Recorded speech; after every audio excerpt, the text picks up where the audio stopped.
नमस्कार। आज की इस खास बातचीत में आपका स्वागत है। हमारे पास ना रामायण की कहानी का एक बहुत ही अहम हिस्सा है आज।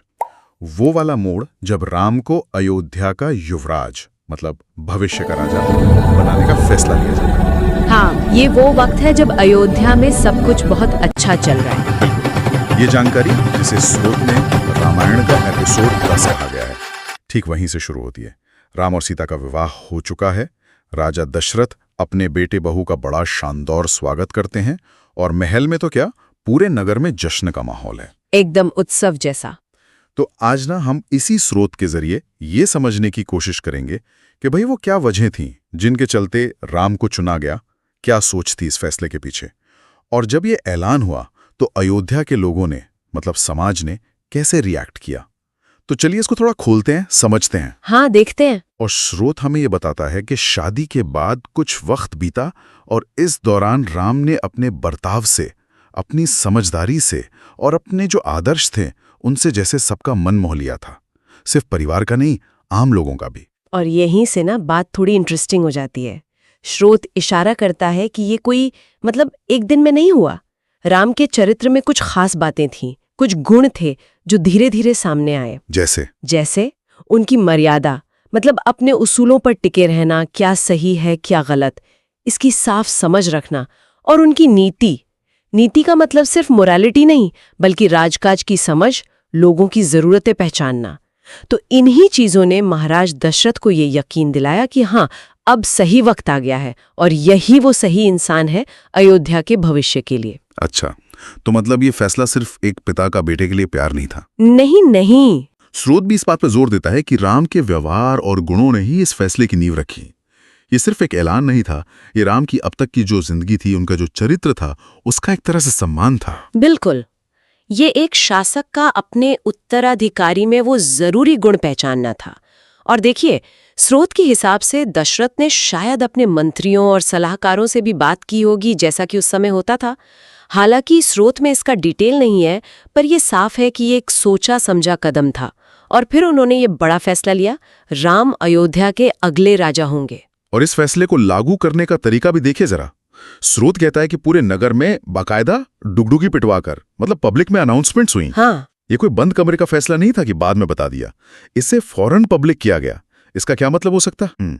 ये बहुत जरूरी बात है। पब्लिक अनाउंसमेंट का मतलब था कि राजा अपनी पसंद को लेकर पूरी तरह कॉन्फिडेंट थे और वो चाहते थे कि प्रजा सीधे सीधे इस खुशी में शामिल हो।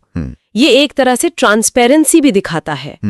और घोषणा के शब्द भी, जैसा स्रोत बताता है, काफी जोश भरे थे। राम राज्याभिषेक की तैयारी करो। हाँ। अयोध्या का भविष्य अब राम के हाथों में है। इन शब्दों में सिर्फ इन्फॉर्मेशन नहीं है, एक कॉल है, एक उम्मीद है। जैसे राजा दशरथ कह रहे हों कि भाई अब चिंता मत करो, राजपाट सुरक्षित और काबिल हाथों में जा रहा है। और अयोध्या ने इस पे रिएक्ट कैसे किया? क्या लोगों में कोई शक था या सब खुश थे? स्रोत तो कहता है कि रिएक्शन जबरदस्त था। पूरा शहर मानो सज गया। घर, गलियां, महल, हर जगह रोशनी और फूलों की सजावट। ये एकदम अपने आप होने वाला जश्न जैसा था। अच्छा, तो ये सिर्फ कोई पॉलिटिकल घटना नहीं रही, ये तो एक सोशल फेस्टिवल बन गया। राजाभिषेक की तैयारी ही अपने आप में पूरे समाज की सहमति और खुशी का सिंबल बन गई। हाँ, इसे अगर बड़े पैमाने पर देखें तो ये सिर्फ एक राजकुमार के युवराज बनने की बात नहीं थी। ये समाज और राजा के बीच के रिश्ते को भी दिखाता है।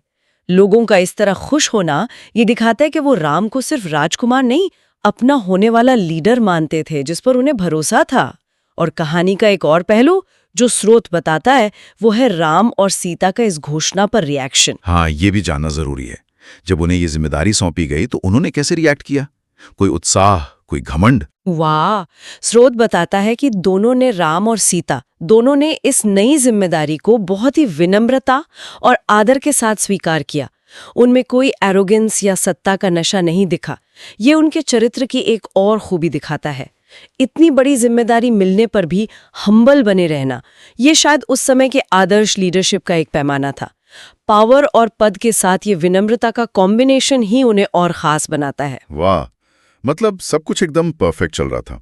एक खुशहाल राज्य, एक लायक और पॉपुलर राजकुमार जिसे राजा चुना गया, लोगों का पूरा सपोर्ट और उस राजकुमार का विनम्र व्यवहार। ऐसा लगता है जैसे कोई आइडियल कहानी का आइडियल चैप्टर चल रहा हो। स्रोत भी इस माहौल को पूरी तरह पॉजिटिव दिखा रहा है। हाँ, माहौल पूरी तरह उम्मीद और खुशी से भरा हुआ है। राम के गुणों की बात, राजा का समझदारी भरा फैसला, लोगों की खुशी और हीरो हीरोइन की विनम्रता कहानी जैसे अपने पीक पर है। लेकिन जैसा अक्सर बड़ी कहानियों में होता है ना, यहीं पर एक ट्विस्ट आता है। स्रोत हमें आगे के लिए तैयार करता है, एक तरह की वार्निंग देकर। वार्निंग? कैसी वार्निंग, जब सब कुछ इतना अच्छा चल रहा है तो? स्रोत का अंत इस चैप्टर को एक बहुत ही ड्रामेटिक और अशुभ इशारे के साथ करता है। उसमें लिखा है, लेकिन इसी समय अयोध्या के शांत जीवन में एक तूफान आने वाला था जो सब कुछ बदल देगा। ये लाइन अचानक ही पूरे माहौल पर एक काले बादल की तरह छा जाती है। अरे हाँ, जहां अभी तक जश्न और खुशी की बात हो रही थी, वहीं अब एक आने वाले संकट की आहट सुनाई देने लगती है। ये तो वाकई चौंकाने वाला है। मतलब कहानी लिखने वाला जानबूझकर इस खुशी के पल में दुख की परछाई डालता है। इसका क्या मतलब समझे? क्या ये दिखाने के लिए कि लाइफ कितनी अनप्रिडिक्टेबल है? ये एक बहुत जरूरी सवाल है और इस तरह कहानी कहने के कई मकसद हो सकते हैं। पहला, ये सस्पेंस जगाता है। सुनने वाला या पढ़ने वाला जानना चाहेगा कि भाई आखिर ऐसा क्या तूफान आने वाला है। दूसरा, ये जीवन की नश्वरता को दिखाता है कि कैसे खुशी के शिखर पर भी दुख का डर छिपा हो सकता है। तीसरा, ये शायद किस्मत या भाग्य के खेल की तरफ इशारा कर रहा है कि इंसान की प्लानिंग कितनी भी अच्छी क्यों ना हो, कोई अनदेखी ताकत है जो कहानी को कहीं और मोड़ सकती है। हाँ, तो ये सिर्फ एक प्लॉट ट्विस्ट का हिंट नहीं है, बल्कि ये गहरे फिलॉसफिकल सवाल भी खड़े करता है। क्या सब कुछ पहले से तय होता है? क्या इंसान अपनी खुशी या भविष्य पर पूरा कंट्रोल रख सकता है? हाँ, ये इस संभावना को खोलता है। स्रोत सीधे जवाब नहीं देता, लेकिन इशारा जरूर करता है कि अयोध्या का ये सुनहरा दौर शायद लंबा नहीं चलेगा। ये उस आइडियल सिचुएशन पर एक सवालिया निशान लगा देता है जो अभी अभी बनी है। ये समझना इंटरेस्टिंग है कि कहानीकार ने इस मोड़ को ठीक यहीं क्यों रखा जब सब कुछ बेस्ट लग रहा था। शायद सबसे गहरे दुख का एहसास तभी होता है जब वो सबसे बड़ी खुशी के ठीक बाद आए। ये कॉन्ट्रास्ट ही कहानी को यादगार बनाता है। तो अगर हम आज की बात को समेटें, हमने इस स्रोत से देखा कि कैसे अयोध्या में राम के विवाह के बाद खुशियों का माहौल था, कैसे राम के निजी गुण, उनकी मर्यादा और नीति ने उन्हें नेचुरली उत्तराधिकार का हकदार बनाया। हमने ये भी देखा कि राजा दशरथ का फैसला सोच समझकर लिया गया था और इसे पब्लिक अनाउंसमेंट के जरिए पूरे नगर के साथ शेयर किया गया।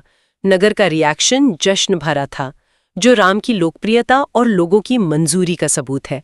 और फिर हमने राम और सीता की विनम्रता को नोट किया, जिसने उनके चरित्र को और ऊंचा कर दिया।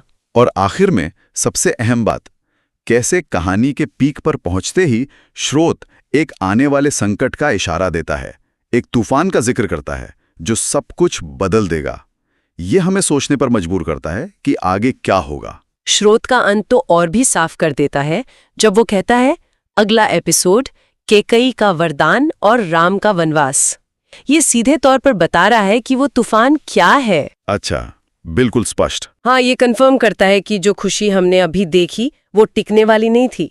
ये जानना वाकई दिलचस्प होगा कि कहानी कैसे इस जश्न के माहौल से अचानक दुख और बिछड़ने के रास्ते पर मुड़ जाती है। जैसा कि स्रोत ने इशारा किया है, वो कौन सी घटनाएं होंगी जो इस आइडियल सिचुएशन को एकदम पलट देंगी। आज की बातचीत खत्म करते हुए एक ख्याल मन में आ रहा है। कहानी के इस खास मोड़ पर, जहां एक काबिल इंसान को उसकी काबिलियत के आधार पर लीडरशिप सौंपी जा रही है, जहां प्रजा खुश है, परिवार साथ है, सब कुछ आइडियल है, लेकिन फिर भी एक अनदेखा भविष्य, एक अनचाहा मोड़ इंतजार कर रहा है। ये हमें सोचने पर मजबूर करता है कि बाहरी ताकतें, चाहे वो इंसानी हों या कुछ और, किस तरह बनी बनाई व्यवस्थाओं और निजी जीवन की शांति को भंग कर सकती हैं। सब कुछ सही होते हुए भी क्या अनिश्चितता ही जीवन की आखिरी सच्चाई है?